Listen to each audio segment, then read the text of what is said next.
This is the composer Joel Baldwin, and we're speaking today because he has written an opera called Fish, which is going to be premiered in Bristol at the Aerospace Museum. Is that right? That's right. Bristol Aerospace under the wing of Concord. Okay, Bristol Aerospace next week. No, in 2 weeks' time or something. A week Saturday, the 24th of June. Yeah. 24th of June, and it's been specially commissioned. Yeah, so it's the centenary of Bristol Opera. So Charlotte Monk and the team there commissioned the work from me about a year ago, and they wanted about a half an hour sort of opera that could go alongside some of the other things they're bringing from their repertoire over the last 100 years, I suppose. But as a celebration of their centenary, and they thought it's quite a dramatic setting under Concord there in the Concord Museum. So it's been a really exciting project to work on. Well, can you tell me a bit about the opera? Tell me what it's about.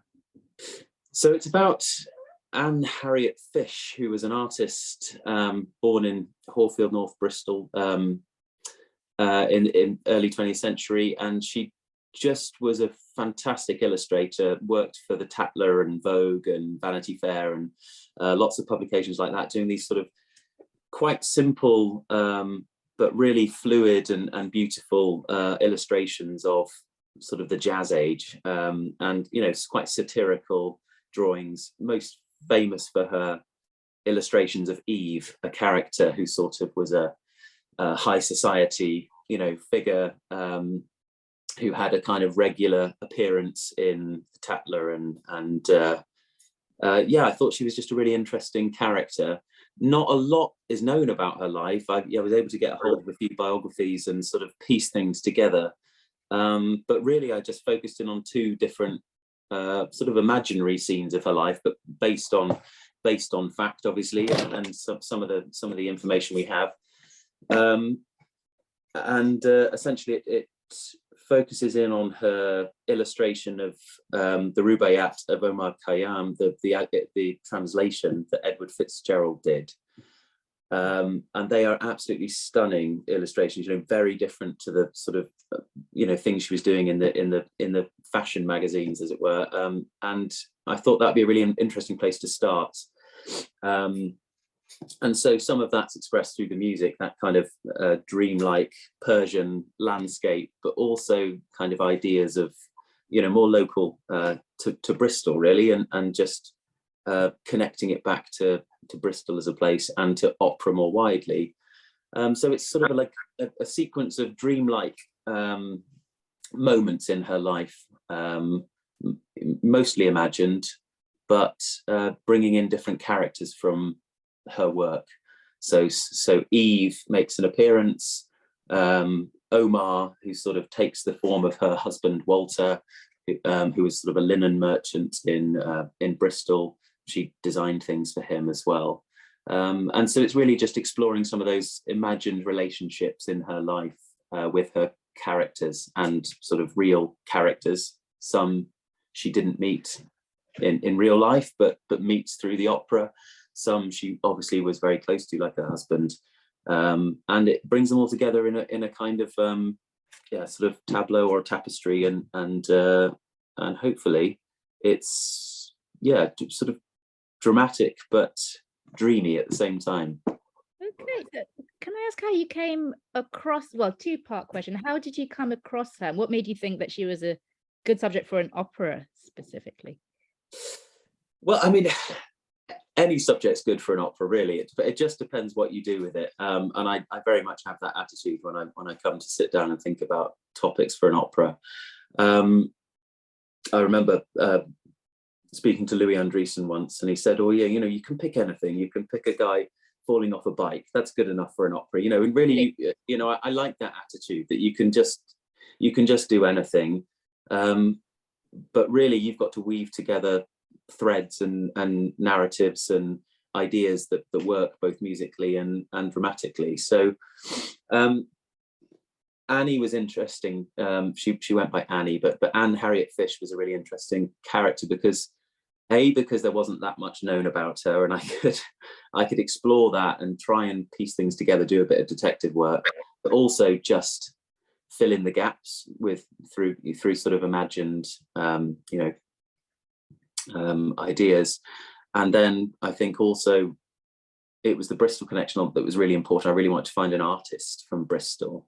I don't know why I'm often attracted to sort of characters, protagonists that have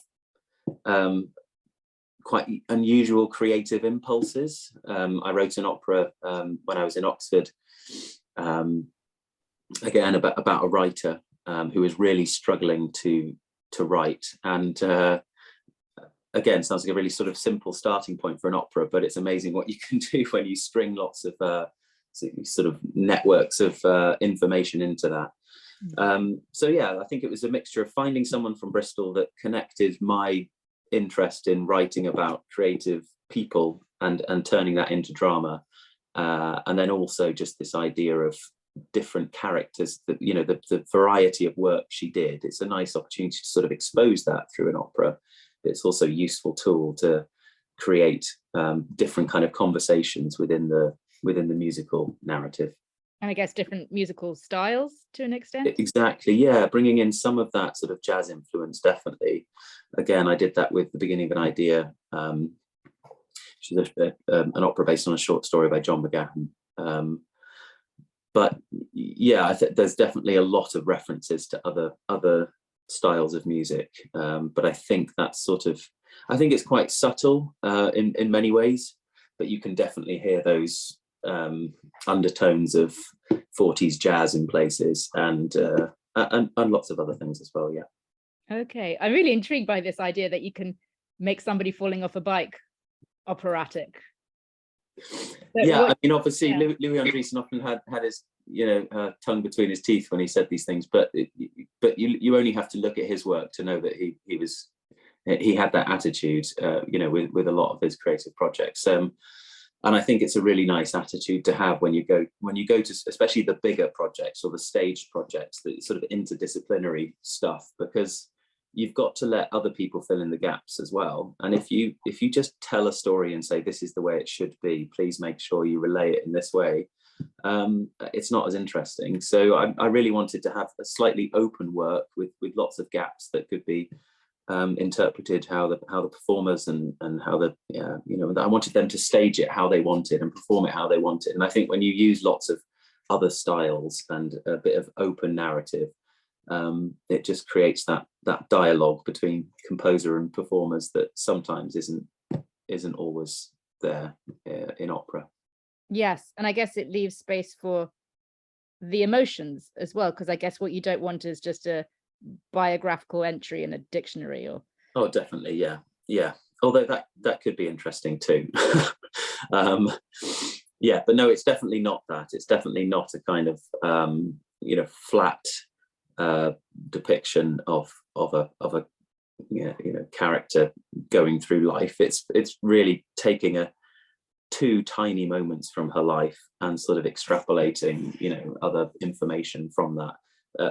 Much of it just my own ideas probably coming through her potential narratives of life, and they are really sort of potential narratives. There's nothing really there that is fixed as this is what Annie was like, and we really don't know enough about her to sort of even get close to depicting a character. So we just have to look at the artwork, and again, that's what I was really attracted to, that we're going to be projecting some of her work alongside the performance, because the focus should really be on the imagery, and hopefully that imagery comes through in the music and through the sort of non-narrative structure of the piece. So would you say the music is quite visual in a way? I hope so. It's very colourful. It's lots of contrast, lots of changes, lots of fast sort of rhythmic sections, but at the same time there is a kind of there are these moments of calm and dreaminess as well. So hopefully it is quite vivid and playful, and hopefully it's sort of if this isn't too sort of fanciful, hopefully it does sort of show the kind of smooth lines but simplicity of the way she illustrated things.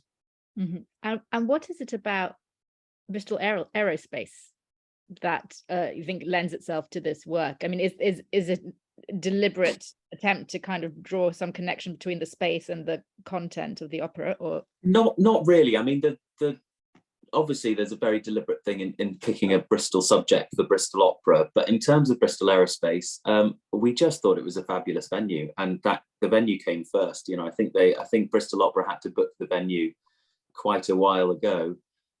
So I always knew, even, you know, when I first put pen to paper, I always knew that it would be performed there and had that in mind, but it hasn't influenced, I don't think, the way I went about writing the opera too much. It's kind of hard to know what the acoustics are going to be like, but apparently it can be quite interesting. And I think for this kind of music with sort of energy and color, it should be quite interesting and hopefully quite dramatic as well, a backdrop. yeah, well, hopefully. I mean, it does seem to be something that you like to do, to take your music and put it in slightly unusual locations. Why is that? What is the sort of thinking behind that? I don't know really. I think I just like this sort of the intertextuality of performance, the kind of idea that, you know, it's not just the notes on the page, you know, being performed. I think there's so much more to it than that. You can perform the space, and it's what any good performer does. You know, they think about the acoustic and they adapt the way they're playing or singing. And yeah, so I've obviously written a lot of pieces for specific places, not that they always need to be performed in that way, but I think it just gives you that extra sort of visual, well, just that sort of imagery in the back of your mind when you're performing it, and it's hard to know what influence that has beyond the kind of acoustic interaction, but I think we are influenced by the things we see and the way we feel in a place. So if you can sort of match that to what's happening within the music or the narrative, then I think that's interesting and worth exploring. And it can help you think of the music in a slightly different way and to make different connections as well sometimes. Definitely, and it's all about those connections for me when I'm writing, especially, you know, an opera. I just want as many sort of connections or possible connections as possible, and hopefully with that, because of this sort of slightly open narrative, you can, you know, as a listener, you're going in your own way into the piece. You can latch on to things and think, oh, is that supposed to mean this, or is that supposed to mean this, rather than being told, you know, this motif equals this character and this feeling. It's really, you know, well, it could be this or it could be many other things, and actually it doesn't really matter which way you go, as long as you find sort of a connection and a thread through. And if you have a piece that has lots of those threads, there's just more opportunity for a more interesting experience of that piece. And so all the extra musical elements add to that and create a kind of slightly more complex network of, you know, interrelated objects. Okay, so I'm getting the feeling that you don't necessarily want the audience to come away with a certain impression of Harriet Fish. I really just want them to look at the images and remember them, and the images themselves, and that's why I start off with the images from the Rubaiyat, because they're so different to the kind of illustrations from the Tatler or Vogue or Vanity Fair and some of the books she did. But actually, later on in life, she was doing sort of watercolors of cats, and she ended up in St Ives in Cornwall, where she, you know, her husband had died previously, and she you know, was sort of alone painting and living a very different existence to the kind of, you know, New York, London, you know, life associated with these big publications. So I think it's just nice to show a variety of her work and allow people to connect to the images that, you know, just as if you're going through a gallery, you don't have to like the whole opera, but hopefully you like certain bits of it, and you can connect to certain maybe styles or moments, and those are the things that stay with you. And hopefully, that it's sort of that impression. You're sort of going to an exhibition rather than going to an opera in a conventional sense. I like the idea as opera as exhibition. Yeah, I hadn't sort of articulated it that way before, but that's essentially what I quite like to do, is just present lots of ideas. Obviously, the way I've composed, I'm connecting them all in my own head, but I'm maybe expecting, because of those connections, that you can probably feel it or experience it in a very different way.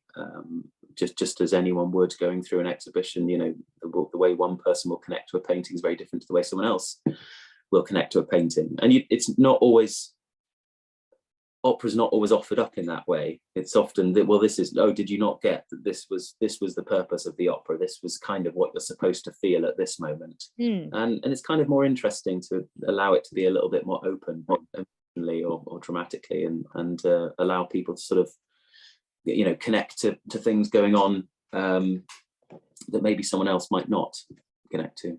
Bit like Mussorgsky's pictures at an exhibition. Yeah, definitely. Yeah.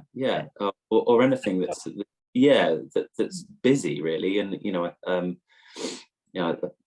interested in a lot of composers who start with very busy visual images or sort of quite complex structures, but then try and condense it down into a more simple rendering. In many ways, that's what Annie, Fish was doing. She was taking really complex societal situations,